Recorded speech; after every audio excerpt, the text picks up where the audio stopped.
Part 1. I first met Harper Dawson on a freezing autumn night outside a deserted gas station in the foothills of Colorado. She wore an oversized denim jacket, her sneakers were soaked from walking through the rain, and she stared at every passing car with frightened eyes. When I asked if she needed help, she whispered the same answer she had apparently been giving everyone else. I don't know who I am. The sheriff's office couldn't identify her. There were no missing person reports, no wallet, no phone, no fingerprints in any state database. It was as if she'd appeared out of nowhere.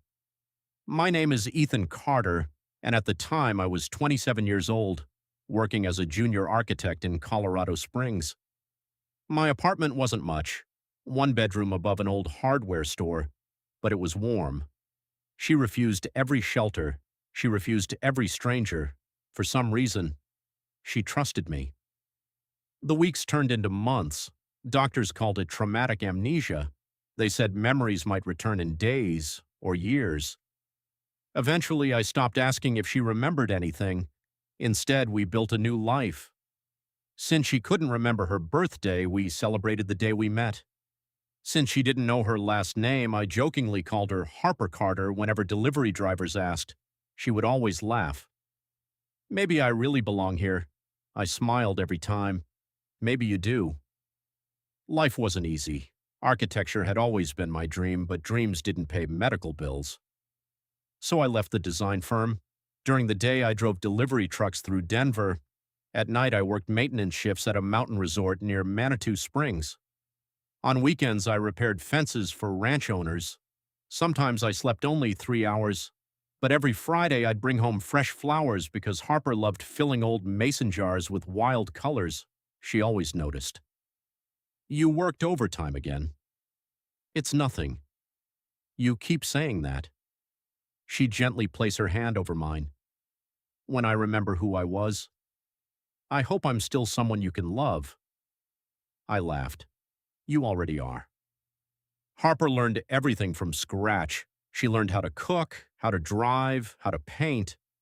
She filled notebooks with sketches of mountain landscapes, old cabins, and rivers winding through pine forests. Whenever I came home exhausted, she'd be waiting with hot coffee. You forgot lunch again. I was busy. You always say that. Then she'd hand me a sandwich she'd packed herself. For 8 years, that became our normal. One snowy December evening, we climbed a hill overlooking Garden of the Gods. The entire valley shimmered beneath Christmas lights. Harper rested her head against my shoulder. If my memories never come back, would you regret meeting me? I didn't even have to think. Never. She looked at me for a long time. Then she reached into her pocket. I made something. It was a ring, not gold, not silver, just woven leather with a tiny piece of polished turquoise from a hiking trail we'd explored together. It looks homemade, she blushed. It is. She slipped it onto my finger. Ethan Carter. Will you marry me someday? I couldn't stop smiling. I thought I'd be the one asking. You took too long. So I kissed her beneath the falling snow, and for the first time in years, I truly believed life had finally rewarded every sacrifice I'd made. 3 weeks later, everything ended. Harper never came home from the art gallery where she volunteered. At first I thought she'd missed the bus, then I called her. No answer. By midnight, the sheriff's department was searching every highway between Colorado Springs and Denver. The next morning, a black SUV stopped outside my apartment. Men in tailored suits stepped out before an older woman emerged from the back seat. Elegant, perfect posture, cold eyes. She studied me as though I were something unpleasant she'd found on the bottom of an expensive shoe. So, you're Ethan Carter. I am. I'm Margaret Dawson. My daughter has finally come home. I frowned. My daughter. She opened the rear door. Harper stepped out.